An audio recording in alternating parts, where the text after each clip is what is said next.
Bismillahirrahmanirrahim.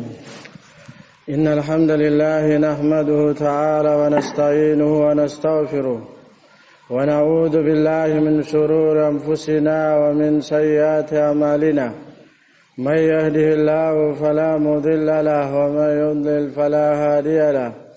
Ashhadu an la ilaha illallah wahdahu la sharika lahu wa ashhadu anna Muhammadan 'abduhu wa rasuluhu sallallahu alaihi wa ala alihi wa sallam.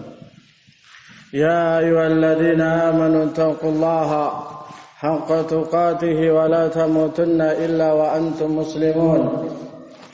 Ya ayyuhan nasu taqu rabbakumul ladzi khalaqakum min nafsin wahidah wa khalaqa minha zawjaha wa batha minhuma rijalan katsiran wa nisaa'a. واتقوا الله الذي تساءلون به والأرحام إن الله كان عليكم رقيبا يا أيها الذين آمنوا اتقوا الله وقولوا قولا سديدا يصلح لكم أعمالكم ويغفر لكم ذنوبكم ومن يطع الله ورسوله فقد فاز فوزا عظيما أما بعد فإن أصدق الحديث كتاب الله تعالى وخير الهدي هدي محمد صلى الله عليه وعلى آله وسلم وشر الأمور محدثاتها وكل محدثة بدعة وكل بدعة ضلالة وكل ضلالة في النار أعاذني الله وإياكم من النار. Saudara-saudaraku kaum muslimin, bapak-bapak yang saya muliakan dan saya hormati, ikhwani fid din, a'azzani wa a'azzakumullah wa barakallahu fikum. Allah Subhanahu wa taala berwasiat kepada kita semua untuk jangan mati kecuali dalam keadaan bertakwa. Yaitu takwa itu sendiri adalah Islam dan Islam itu adalah takwa. Maka oleh karena itulah kita seharusnya dan sepantasnya bahkan wajib untuk senantiasa mengoreksi dan mewaspadai ketakwaan kita masing-masing, jangan sampai ternodai, jangan sampai tercemari, jangan sampai terkontaminasi, jangan sampai menurun bahkan terjangkiti oleh penyakit yang mengotori ketakwaan itu sendiri. Karena Allah Subhanahu wa taala berfirman yang tadi kita sebutkan, ya ayyuhalladzina amanu taqullaha haqqa tuqatih.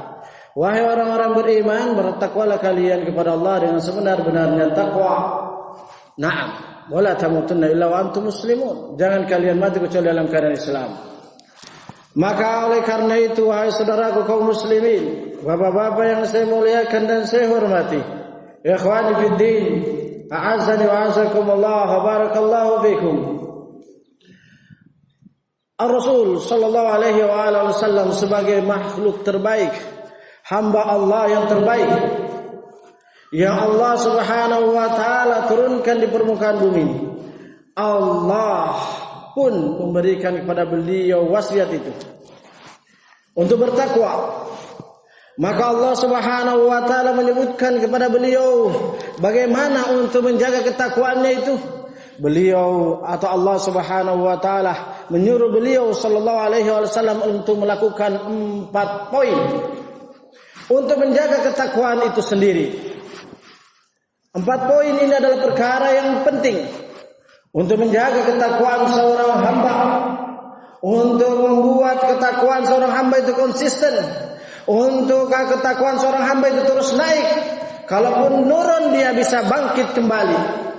Allah Subhanahu wa taala menyebutkan di dalam Al-Qur'an bagaimana Rasul sallallahu alaihi wasallam solusi atau bagaimana Rasul sallallahu alaihi wasallam trik, tips, cara, metode bagaimana untuk beliau terus bertakwa dan tidak sempat menurun. Kalaupun menurun, beliau segera bangkit dan terus-menerus mengangkat ketakwaan sendiri. Maka mudah-mudahan dengan ayat yang kita akan sampaikan ini memberikan motivasi dan inspirasi bagi kita semua untuk bagaimana menjaga ketakwaan kita semua ini. Allah Subhanahu wa taala berfirman, ya ayyuhan nabi ittaqillaha wa la tuti'il kafirin wal munafiqin innallaha kana aliman hakima wattabi' ma yuha ilaika min rabbik innallaha kana bima ta'maluna khabira wa tawakkal 'ala Allah wa kafa billahi wakila. Wahai Nabi, bertakwalah kamu kepada Allah. Bayangkan Rasul sallallahu alaihi wasallam sebagai Rasul yang paling utama, sebagai Nabi yang paling mulia, manusia yang paling bertakwa, makhluk yang pemimpin Bani Adam nanti kelak di hari kiamat, diberikan oleh Allah. Ittaqillah, bertakwalah kamu kepada Allah. Kalau beliau sallallahu alaihi wasallam saja demikian, maka bagaimana dengan diri kita? Kalau beliau sallallahu alaihi wasallam yang Allah telah ampuni dosa-dosanya yang telah lewat, yang sekarang dan besok dan seterusnya sampai beliau meninggal, beliau tetap disuruh untuk bertakwa pada Allah. Bagaimana dengan kita yang tiap hari bergelimang dosa, yang tiap hari berlumuran kemaksiatan, yang tiap hari kepikiran di dalam pikiran kita untuk melanggar syariat, untuk melanggar perintah yang kita sudah tahu, untuk kita bermalas-malasan menjalankan apa yang kita sudah ilmui. Tentunya lebih untuk kita bertakwa pada Allah Subhanahu wa taala. Maka Allah Subhanahu wa taala memberikan metode pada beliau sallallahu alaihi wasallam bagaimana untuk menjaga ketakwaan itu. Allah memberikan 4 cara, 4 metode untuk bagaimana ketakwaan itu terjaga, untuk bagaimana ketakwaan tersebut tidak ternodai, untuk ketakwaan tersebut tetap konsisten, tidak banyak seperti demam berdarah, lebih banyak sakitnya daripada sembuhnya. Ini adalah perkara yang harus kita waspadai. Yaitu apakah itu? Tips yang pertama, Allah mengatakan wala tuti'il kafirin wal munafiqin. Jangan kamu ikuti orang-orang kafir wahai Muhammad. Jalan-jalannya orang kafir kita pelajari. Kalau kita ingin tetap menjadi orang yang bertakwa, banyak jalan-jalannya orang kafir. Naam, banyak jalan-jalan orang kafir. Yang paling utama jalan orang kafir kita sebutkan 2 poin saja karena tidak mungkin menyebutkan di sini. Yang pertama adalah mereka adalah tidak ikhlas di dalam beramal ataupun di dalam berserah dalam menjalankan apa yang mereka katakan amal saleh. Mereka tidak ikhlas. Naam, yaitu mereka menduakan Allah di dalam amal mereka. Wa ma umiru illa liya'budullaha mukhlishina lahuddin. Tidaklah mereka diperintahkan kecuali untuk melakukan kesyirikan, beribadah kepada Allah semata. Tapi mereka tidak mau. Mereka tidak mau untuk melaksanakan itu. Ini jalan orang kafir. Jalannya orang kafir kita berbahaya, kita berhati-hati. Jangan sampai di dalam kita beramal saleh tidak ikhlas, atau ada kepentingan, atau ada tendensi, atau ada tujuan-tujuan yang lain yang bukan murni karena Allah Subhanahu wa taala. Maka perbaiki terus niat. Perbaiki betul-betul niat, karena itu akan mempengaruhi perkataan kita dan akan mempengaruhi perbuatan kita. Dan yang berikutnya, yang mana jalan-jalan orang kafir, yaitu Allah Subhanahu wa taala mengatakan dalam surat Al-Maidah, wal akibat sebab mereka tidak ikhlas. Kita sebutkan 2 poin, masih banyak sebenarnya. Tapi ini saya menyebutkan 2 saja sebagai motivasi bagi kita semua. Yaitu sebab mereka tidak ikhlas, mereka sebab tidak berbuat, tidak lurus dalam amalan mereka, maka Allah memberikan hukuman sebagai jalan mereka sendiri. Yaitu alqaina bainahumul adawata wal baghdha ila yaumil qiyamah. Kullama auqadu naran lil harbi atfaha Allah wa yas'auna fil ardi fasada. Wallahu la yuhibbul mufsidin. Akibat mereka berbuat tidak ikhlas dalam amalan mereka, akibat mereka tidak lurus niat mereka dalam beramal, itu amal baik perkataan maupun perbuatan, kata Allah wa alqaina bainahumul adawata wal baghdha. maka kami tancapkan di sesama mereka permusuhan dan kebencian sesama mereka. Naam, wa alqaina bainahumul a'dha wal baghdha. Maka kami timpakan pada mereka wa alqaina bainahumul adawata wal baghdha ila yaumil qiyamah. Kami timpakan akibat mereka tidak ikhlas tadi itu permusuhan dan kebencian sama mereka sampai hari kiamat. Ini jalannya orang kafir. Maka kita berhati-hati. Makanya Rasul sallallahu alaihi wasallam menyebutkan jangan ikuti jalannya orang kafir. Allah menyuruh Rasul sallallahu alaihi wasallam wala tutil kafirin. Jangan kami ikut orang kafir. Apa jalan orang kafir? Rasul mengatakan wala tahasadu, wala tabaghadu, wala tadabaru wa kunu ikhwanillah. Ikhwa wa kunu ibadallah ikhwana. Jangan kalian saling membenci, jangan kalian saling mendengki, jangan kalian saling berpaling, dan jadilah kalian hamba Allah yang bersaudara. Dijelaskan dalam syarahnya, yaitu tidak boleh dengan permasalahan bukan karena agama kalian saling hasad, kalian saling benci, kalian saling dengki dengan sebab bukan karena agama. Karena kalau karena agama itu merupakan kekuatan iman, sebagaimana Rasul sallallahu alaihi wasallam mengatakan, "Awthaqu ural iman al-hubbu fillah wal bughdu fillah." Kekuatan keimanan adalah sekuat kekuatan iman adalah benci karena Allah dan marah karena dan cinta karena Allah. Dan disinkronkan dari dua hadis tersebut, tidak mungkin, tidak boleh kita marah karena bukan Allah. Ya, tidak boleh kita marah dan tidak boleh kita cinta karena bukan Allah, selain Allah. Maka kalau benci atau cinta karena bukan Allah, di sini kita akan terjatuh, terkhusus. Kalau apalagi di dalam permasalahan yang mana hal itu dilarang oleh Allah Subhanahu wa taala. Rasul sallallahu alaihi wasallam menyebutkan, Rasul dalam hadis Ali bin Abi Thalib radhiyallahu taala anhu, sebagai bentuk beliau menjauhi jalan-jalannya orang kafir dan beliau memberikan motivasi pada umatnya untuk jangan mengikutinya. Rasul sallallahu alaihi wasallam mengatakan, la yahjuru akhahu musliman fawqa thalath layalin yahjuru hadza ya'rudu hadza wa ya'rudu hadza. Tidak boleh seorang mukmin dia berpaling, dia menjauhi saudaranya seorang muslim lebih dari 3 hari 3 malam. Dijelaskan dalam sarangnya riwayat Muslim, ini dia menjarah, dia menjauhi saudaranya karena bukan perkara agama.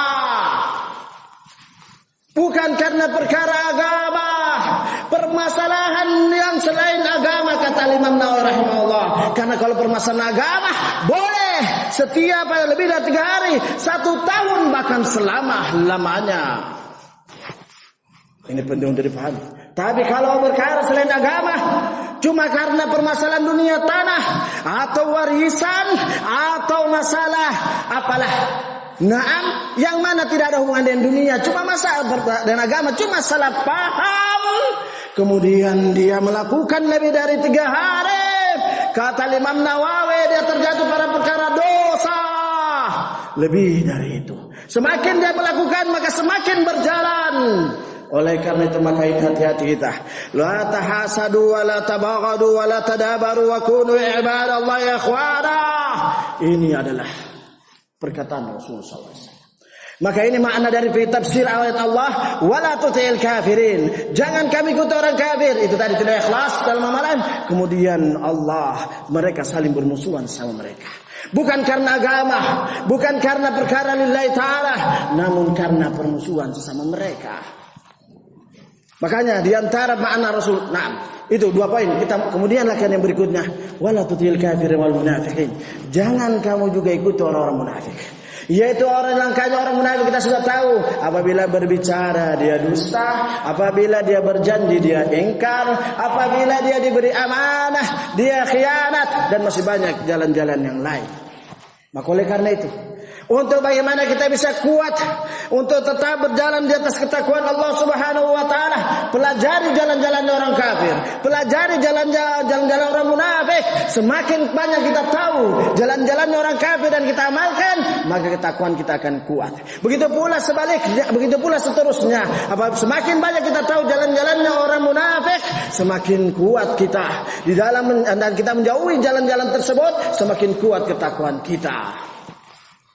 Tapi sebaliknya, al-jaza'u min jinsil amal, al-bala'u ala qadri ismi fa'ilihi, bahwasanya bala sesuai dengan kadar dosa yang dilakukan oleh pelakunya.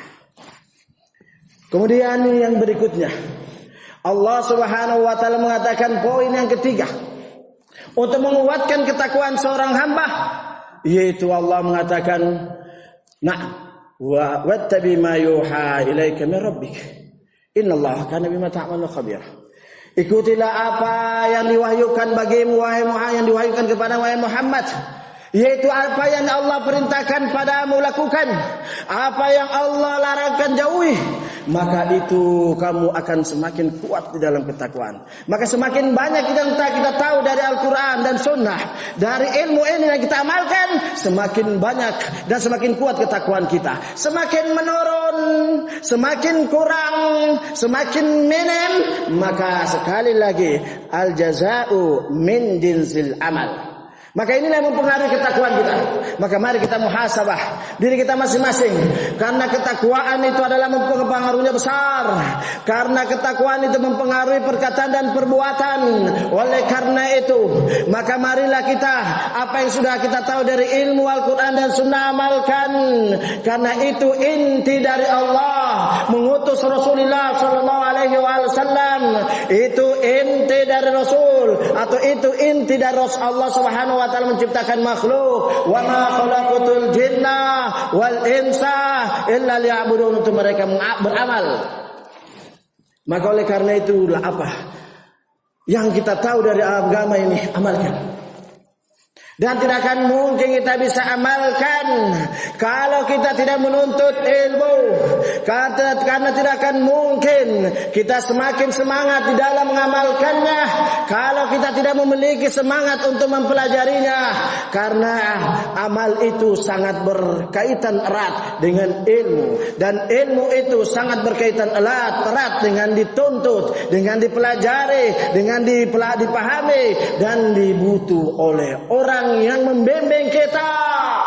Karena Rasul sallallahu alaihi wasallam bisa paham agama ini karena ada yang bimbing, dialah malaikat Jibril alaihi salam. Abu Bakar, Umar, Uthman, Ali bin Abi Thalib radhiyallahu taala anhum jami'an, dan seluruh para sahabat radhiyallahu taala anhum jami'an, semua tidak mungkin bisa beramal dalam agamanya, tidak bisa mungkin mengamalkan ilmu yang mereka sudah ilmui kalau tanpa ada pembimbingnya, dialah Rasul sallallahu alaihi wasallam, yang mana mereka siang dan malam, pagi dan sore ibaratnya mereka menuntut ilmu, mereka mempelajari ilmu, mereka semangat untuk menghadiri majelis ilmu di hadapan Rasul sallallahu alaihi wasallam, karena satu-satunya sumber pada hari itu. Maka oleh karena itu, dan ingatlah bahwasanya dengan kita mempelajari ilmu, para malaikat senantiasa mendoakan kita, baik itu dengan doanya di majelis itu sendiri, dengan juga kalau dia berada dalam masjid didapatkan doa 2 kali, doa karena dia tinggal di masjid, dan doa karena majelis taklim itu sendiri. Maka oleh karena itu, maka inilah penting. Inilah yang menyokong, yang menguatkan pondasi kita untuk terus bertakwa. Inilah yang menjadikan para sahabat radhiyallahu ta'ala anhum dikatakan oleh Allah, kuntum khaira ummatin ukhrijat lin-nas ta'muruna bil ma'ruf wa tanhauna 'anil munkar wa tu'minuna billah. Inilah yang menyebabkan mereka itu sebaik-baiknya umat, karena mereka mengajak pada kebaikan dan melarang dari kemungkaran dan beriman pada Allah. Tidak mungkin, kata para ulama, 3 poin itu dimiliki kalau mereka tidak mendapatkan bimbingan, ajaran, dan gemblengan dari Rasul sallallahu alaihi wasallam, yaitu namanya majelis ta'lim. majelis ilmu siang dan malam, pagi dan sore, sampai mereka seakan-akan ada borong di atas kepala mereka karena mengharapkan keridhaan Allah Subhanahu wa ta'ala. Semoga Allah memberikan kita semangat untuk senantiasa menjadi hamba yang bertakwa siang dan malam, pagi dan sore, sekarang, besok, pekan depan, tahun depan, dan seterusnya sampai malaikat maut datang mencabut nyawa kita melalui ubun-ubun kita masing-masing. Walhamdulillah.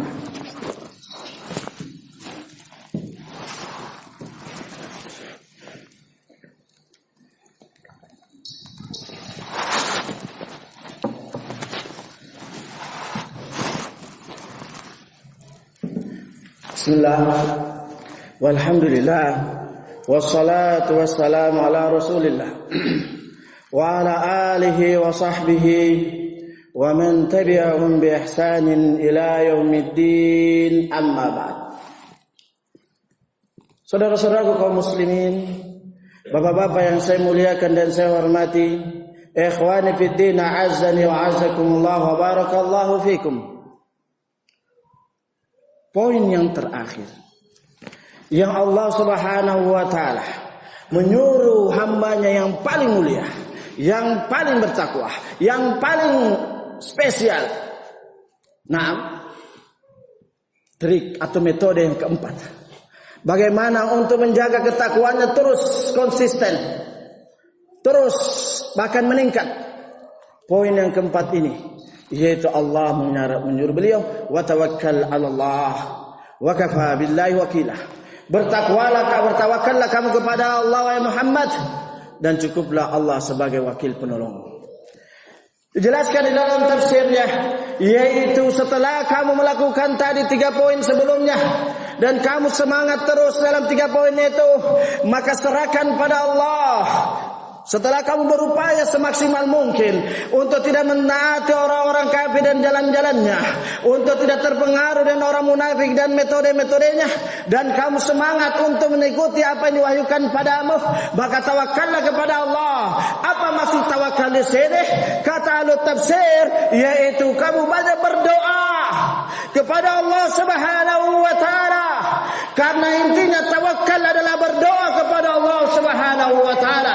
Itu maksudnya tawakal. Intinya tawakal adalah berdoa. Setelah kita menjauhi jalan-jalannya orang kafir, kita berdoa pada Allah, inilah yang saya sanggup, inilah sekuat tenagaku untuk menjauhi ketidakikhlasan orang kafir dan sifat yang engkau timbulkan permusuhan sama mereka. Aku berusaha menjauhi. Aku minta pertolonganmu ya Allah. Aku meminta pertolonganmu ya Allah. Aku meminta kekuatan darimu ya Allah. Ini namanya tawakal. Begitu pula jalan orang munafik. Ya Allah, aku sudah berupaya untuk tidak berdusta, baik dalam permasalahan dunia terlebih lagi dalam masalah agamamu ya Allah. Aku juga berusaha ya Allah untuk menjauhi, tidak mengingkari janji dan tidak berkhianat dari amanah. Aku sudah berkuat melakukan sekuat tenaga. Aku meminta kekuatan dari Engkau ya Allah, untuk bisa melakukan terus dan konsisten ya Allah. Karena la haula wala quwata illa bika ya Rabbi ya Rabbal alamin. Itu maksudnya tawakal. Itu intinya tawakal. Sebagaimana dijelaskan oleh al-tafsir, dikuatkan dengan hadis Rasulullah sallallahu alaihi wasallam. Allahumma inni 'abduka ibnu 'abdika ibnu amatik. Nasiyati biyadik. ماض فيها حكمك عدل فيها قضاؤك أسألك بكل اسم هو لك سميت به نفسك أو أنزلته في كتابك أو علمته أحدا من خلقك أو استأثرت في علم غيب عندك أن تجعل القرآن ربيع قلبي ونور صدري وجلاء حزني وذهاب همي. Ini kata Rasul sallallahu alaihi wasallam, ya Allah, saya adalah anak dari hamba-Mu yang laki-laki. Anak dari hamba, yaitu nenek dari hamba-Mu yang wanita. Ubun-ubunku di tangan Engkau ya Allah. Telah tetap hukum-Mu padaku ya Allah. Keadilan-Mu telah berlalu untuk aku ya Allah. Itulah mahfuz. Ini syahidnya. Ini syahidnya. Yaitu beliau menyerahkan semua upayanya semua itu, ubun-ubunnya, beliau sudah melakukan semuanya sekuat tenaga. Beliau serahkan semua, terserah engkau ya Allah. Apa itu? Itu tadi. Kita lompat karena waktu. Yaitu engkau jadikan Al-Quran sebagai penerang hatiku dan sebagai pelita dadaku. Beliau setelah mengamalkan Al-Quran, setelah melakukan apa yang Allah wahyukan dan memahami dan mengamalkan siang dan amalan pagi dan sore, beliau meminta kekuatan pada Allah sebagai bentuk ketawakkalan beliau kepada Allah Subhanahu wa taala. Setelah beliau mengamalkan Al-Quran, setelah beliau mengaplikasikan apa yang Allah wahyukan pada beliau, beliau berdoa, ya Allah, jadikan Al-Quran itu terus sebagai penerang hatiku, sebagai pelita jiwaku. Coba lihat. Karena tidak mungkin Rasul berdoa begitu belum melaksanakan Al-Quran, tidak mungkin. Tidak mungkin Rasul SAW meminta doa tersebut dalam keadaan belum diamalkan Al-Quran, tidak mungkin, mustahil. Beliau berdoa itu setelah turun wahyu satu demi satu, kejadian demi kejadian. Kemudian turunlah wahyu melalui malaikat Jibril. Beliau akan melihat ke Al-Quran sudah sempurna. Karena ayat ini, hadis ini doanya itu setelah Allah sudah menyempurnakan dan tidak lama lagi beliau akan menghadap Rabbul Alamin. Beliau menjadikan hal tersebut, doa tersebut, jadikan Al-Quran sebagai penerang jiwaku, pelita jiwaku, dadaku dan seterusnya. Ini menunjukkan bahwasanya kunci yang keempat untuk menjadi konsisten di atas ketakwaan, jangan lupa tawakal, yaitu banyak berdoa. Karena doa itulah yang akan menguatkan kita. Ya muqallibal qulub, tsabbit qulubana ala dinik. Ya musarrifal qulub, sarrif qulubana ila ta'atik. Ini semoga Allah Subhanahu wa taala menjadikan kita orang-orang yang bertakwa siang dan malam, pagi dan sore, dengan istiqamah di atas menjalankan hal-hal yang menguatkan ketakwaan itu. Karena 4 poin ini dijelaskan oleh ahli ilmi syarat untuk bisa bertakwa. 4 poin ini adalah syarat untuk bisa bertakwa. Semakin banyak, semakin terpenuhi syarat tersebut, maka semakin kuat ketakwaan seseorang. Semakin berkurang dalam hati itu, maka kita tahu sendiri jawabannya. Maka oleh karena itu mari kita semangat untuk di dalam menjalankan ketakwaan. Karena inilah yang akan menjadikan kita sukses dalam menjalani kehidupan dunia ini, dan berhasil mengakhiri kehidupan ini dengan yang baik, dan berhasil pula memasuki kuburan kita untuk bisa masuk di dalam kehidupan yang berikutnya, menghadapi mungkar dan nakir. Setelah itu sambil menunggu akan hari kebangkitan, yang kita dibangkitkan dari kuburan kita dalam keadaan telanjang bulat, tidak memakai apa-apa, dalam keadaan tidak ada apa-apa yang berkurang dari tubuh kita. Sisa menunggu apa yang Allah Subhanahu wa taala putuskan pada kita, maka jadikan ketakwaan sebagai modal utama, dan modal utama itu jangan sampai ternodai kalau kita tidak melakukan poin demi poin yang disebutkan oleh Allah Subhanahu wa taala dalam surat Al-Ahzab tersebut. Wa akhiru da'wana anil hamdulillahi rabbil alamin. Subhanakallahumma wa bihamdika asyhadu an la ilaha illa anta astaghfiruka wa atubu ilaik. Aqimus shalah.